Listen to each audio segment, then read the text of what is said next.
Okay, so we are live. We are live on Facebook. So I'm on the backyard, so I'm not able to actually look at Facebook. I guess I could bring a iPad out here, but I didn't. So I won't have any idea if anybody actually watches this or is viewing this live. So I won't be able to say hi. So I got a larger SD card came in yesterday for this little GoPro, which I'm very impressed with. I don't know if you saw the comparisons, similar videos of the backyard, one done with the iPad that certainly was a better video as far as frame size was concerned than doing it with the iPhone. But very jittery or shaky. Not really comfortable to watch because there is no stabilization built into the iPad. I don't know if, I don't have a new iPad. It's a few years old. I don't know if the new ones have stabilization built into them or not. They should, because other than that, it's a great platform to use to do a live shot. And although the iPads that I've always had didn't have a cellular connection, they were only Wi-Fi. If you had one that had a cellular connection and you were out with the iPad and you were out and you grabbed it, you could immediately go live without having to interface and connect to your phone, which is not all that difficult, but it's still a step you have to go through. You wouldn't have to do that. But the jitteriness of Jen said it looked like I was having a stroke. I said, no, I'm not, I may be old, but I'm not all that shaky. But anyway, but this is actually pretty nice. Now, one thing, I've got my prescription glasses on here, and these are, I guess, blended, so there's for distance viewing and close-up, but they also have a kind of a sunglass built into it. So, it makes looking at the front screen of the GoPro, it's darker because, I've got kind of a tinted now, which the sun does that, so there's no way really to turn that off. But anyway, it certainly is better for your eyes. You don't get the glare and all that kind of thing. So now that I've got all this platform, I'm wondering what, if anything, I should do with it. So I guess the first topic that would be on everybody's mind, or many people's minds, would be the debate. The only thing I can say about the debate, which I watched, much better than the first one. Both candidates acted more adult, which to me was certainly a better debate, much clearer picture about the difference in viewpoints on certain topics, which is kind of the purpose of a debate. So I think that went well. I think that went well for the country, for those people that watched. And I dropped my ballot off at the. We have a ballot drop box. It's not a post box. It's just it's with the election department in Contra Costa County here, and they had one actually in City Hall, in the Pittsburgh City Hall. Open. I think it's open between 8 and 5, and I was a little leery about doing that. I thought, well, let's give this a try. And there was actually somebody that was monitoring, the lobby where this thing was, and City Hall was closed for any business. But other than this, you could walk in. It was kind of secured off and plexiglass, and there was a gal sitting behind a desk, thank you very much, and you drop it in the slot, and I guess the election office, I don't know how often, but they pick up those boxes or empty out those boxes and take them to the election office. What they do with them there, I don't really know.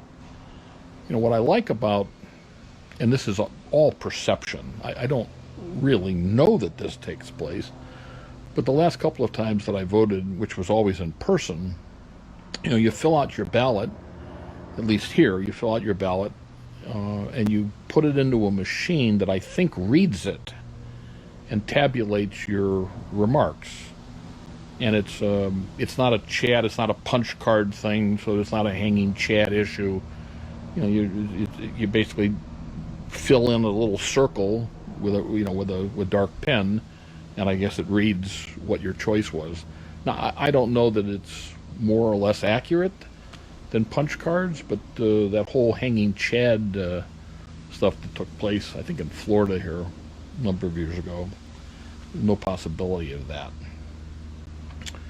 So what's going to happen, we don't know. One of the things that has struck me, though, is that probably 35% of the country is going to be wild here in 11 days, 12 days, and that's if we really know by then. One way or the other, whoever gets elected, there'll be one, the losing side will be very mad about it and upset about it. I don't think that really serves us well as a nation, but I guess I understand it. Everything is so polarized, and of course the other 30% of the voters are probably not specific party affiliated, so they're not as extreme in one direction or the other. And but it's going to be an interesting couple of days, 11 days, 12 days, whatever it might be. I don't know that we're going to find out election night. I just don't know. I think this will be if we don't find out, or we don't have a clear projected winner, I think that might be the first time. Although, I think the Florida election, I think it was with one of the Bush elections, I believe, that was several days, I believe, before we really knew. So, but either way, the country will survive through it, and we'll live to fight another day, as they say. The other things that I've noticed that just food for thought, as I'm driving around now a little bit, whether I went to Costco today, and I'm noticing all over Contra Costa County marijuana signs, the Cocoa Farms, which I think stands for Contra Costa Farms, and it's a Contra Costa or CocoFarms.com. It's a website. It's a marijuana thing, and since it's now legal in the state, they got it on billboards. About these various dispensaries, and the billboards are all over the place, and the dispensaries are all over the place. Now, I don't know if it's a national ban or it's at a state level, but I know that a number of years ago, the government basically made it illegal for the outdoor advertising industry to advertise liquor and or cigarettes. I suspect Mothers Against Drunk Drivers had something to do with the alcohol thing, and my guess is that the lung cancer industry had something to do with the cigarette thing. Probably both of those things are the right thing, that they shouldn't be advertised on billboards. But I'm not sure that marijuana should be either. And it's stuffed in your face everywhere. And for those of you that know me personally, you know that I don't indulge in the substance. As I've told people that if I ever did, I've asked the question, and I've never really gotten an answer, but how much marijuana would somebody, like a heavy user of marijuana, how much would that person smoke? And I've asked that question several times, and I don't really get a clear answer, so therefore I don't really know the answer, if there is even an answer. But, so if it's 1/8 of an ounce, just as an example, 1/8 of an ounce a day, I tell people that I'm the guy that if 1/8 of an ounce would be a heavy user's daily dosage, I would be the guy that's 10 pounds. And they go, what? Yeah, that's why I don't do any of it. So, of course, when we're on the motorcycle, it's much more evident because we're out in the open. You're driving down the highway or freeway, whatever it might be. Boy, and the stench of marijuana is pungent, which means there are people that obviously are consuming, if that's the right term, in this while they're driving. Now, from what I understand, that's not legal in the state, but I don't know how you enforce that. It's there's not a sign in a window that says, okay, I'm smoking marijuana, that's flashing. So even with like the seatbelt laws, they can see that you don't have the seatbelt on, but when they're marijuana, when you're smoking marijuana, other than I guess some exceptions, guy sitting there with a big water pipe, well, obviously he's probably doing that, but is he smoking marijuana, or is it just tobacco? I don't know that it really looks any different, let's say, to the law enforcement people. So that's another topic. The other topic is that in the number of ads that I see for the My Pillow guy, and it's the My Pillow, it's the My Sheets, it's the My Blanket, it's the Topper. It's like my God. And of course, Mike Lindell's got a great story. It appears to have a great business, but boy, this guy needs some different colored shirts. So, I think that if one of my friends that knows how to set up a GoFundMe page wants to take that on, I will absolutely support and donate to a GoFundMe page to get Mike Lindell some different colored shirts. I mean, the blue shirts are nice looking, and I know he's got more than one of them, but come on, I mean, it's always the same colored shirt. It's not the same shirt. It's the same model of shirt and same color of shirt. He probably has 100 of them. But let's break up the wardrobe a little bit.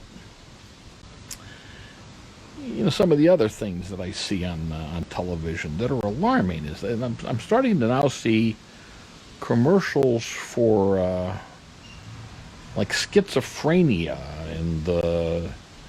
and bipolar disorders and stuff like this. It's like, wow. Is there no topic that is off limits? I don't know the answer to that, but I know that I watch a fair amount of TV during the day. I got it on in the background while I'm doing whatever I'm doing, and the commercials pop up, and it's like, wow, it's just the number of these things are really unbelievable, and I'm not sure why. So that's somewhat alarming. So what else? I saw a YouTube video today. It's a state senator in California, and he's being interviewed by some guy that's got a YouTube channel. And it was talking about really the unfunded pension liabilities of the various cities and communities that have pensions, and really how that got out of whack. Apparently it was Gray Davis that started it in 1998 or 99 when he enacted some SB something or another. And of course, that instituted a better retirement for government employees, which, okay, they obviously they have to have a retirement, but it's not tied to the same kind of things that the, let's say, the non-government worker is tied to, you know, whether it's the stock market or, you know, whatever. And there's a whole lot of cities that are underfunded. He mentioned three. I think it's San Bernardino, Stockton, and Vallejo have all filed for Chapter 9, which is like a government bankruptcy, a government entity's bankruptcy. It would be, I guess, equivalent to a Chapter 11 or 7 in the personal world. And I'm not sure how that manifests itself because, you know, I mean, it's obviously these cities still have to operate. And I'm not sure what's going to happen, but I think that when the city has an underfunded pension thing, basically they come to the state, and the state, you know, basically hands them money. And I guess, you know, as the state runs out of money, well, I guess they go to the Fed, and, you know, I mean, eventually we run out of money because, you know, we don't ever seem to be able to control costs of anything. I've never heard anybody cut the cost of anything. And that's either side. It's just, that's something we're going to have to get our arms around, no matter who's in the White House, no matter who's running the Congress or the Senate. We're going to have to figure out a way of living within our means and still get everything done. And I know that every time there is an initiative to increase a tax or a fee or whatever, and I have watched this now for, I don't know, certainly the 34 years that I've been sober,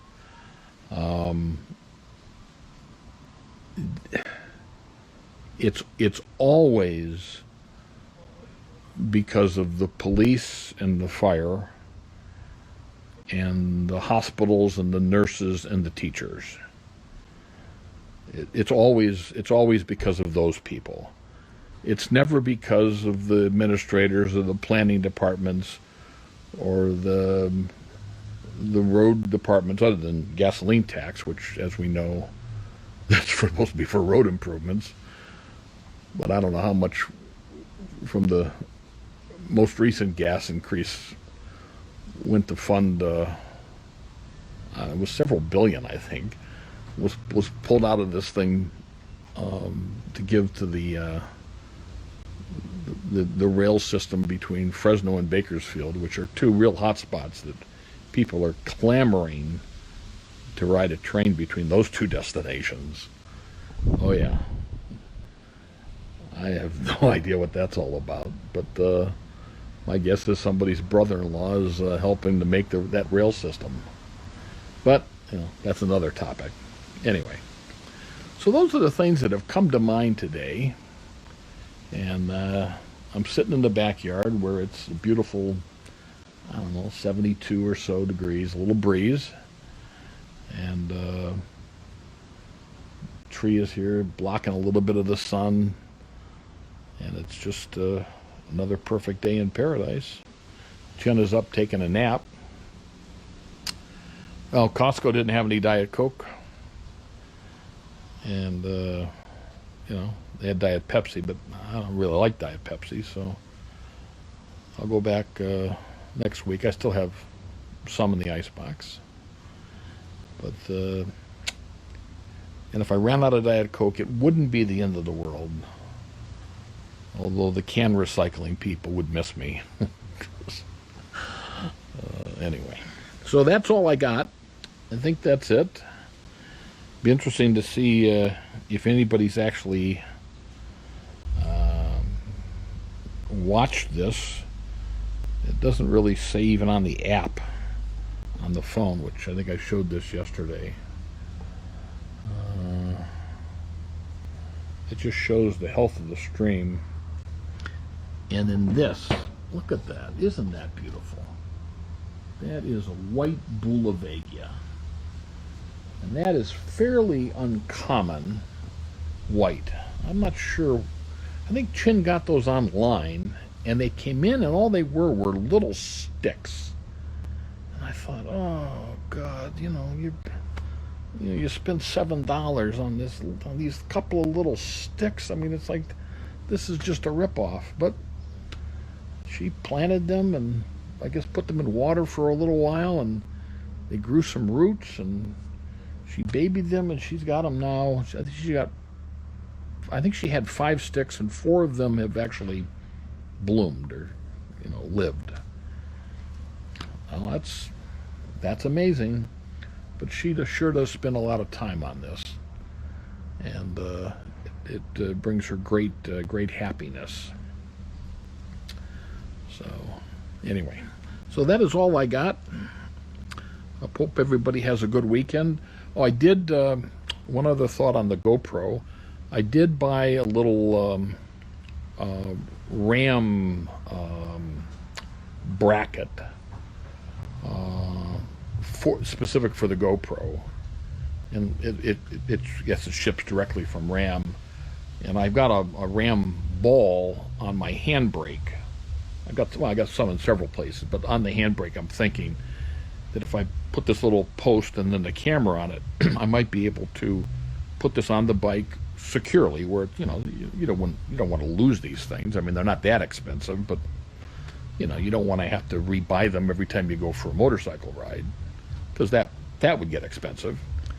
But I might be able to do some content when we do rides and things like that, and that might be fun. Well, I won't be doing live streams, I don't believe. Although I did see a live stream guy that did it, but I'm not sure how that all works. But I'll probably try it. but anyway, so that's all I got. Goodbye, Facebook Live. Okay, all right. So, all right. Oh, you brought me a cookie. No, I don't have the camera on you. I have it on me. This is the lens here, right here. I won't do that. No, I won't. All right. So what I'm doing right now, and is I've turned off the Wi-Fi on my camera. No, I turned off the Wi-Fi on my phone.